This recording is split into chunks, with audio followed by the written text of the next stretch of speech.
Allora, questa mattina ci siamo recati in Corso Martiri della Libertà per osservare il nuovo stop che è stato posizionato davanti alla torre di San Gottardo.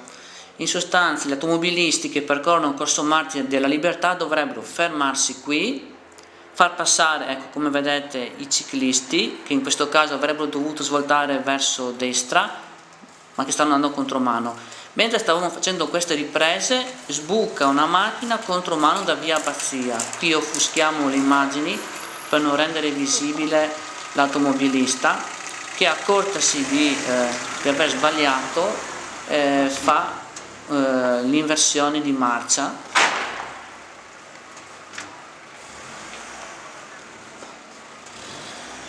Però purtroppo nei paraggi c'era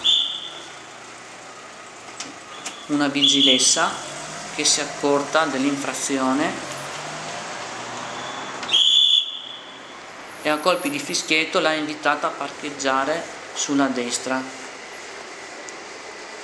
Ecco, adesso fate caso alle vetture che sopraggiungono da Corso Martiri della Libertà e vedrete che la stragrande maggioranza non si fermano allo stop.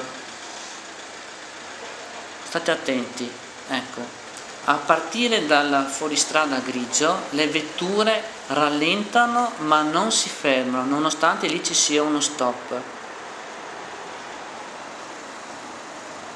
Rallentano, come se il cartello fosse un semplice dare precedenza, in realtà ci si dovrebbe fermare.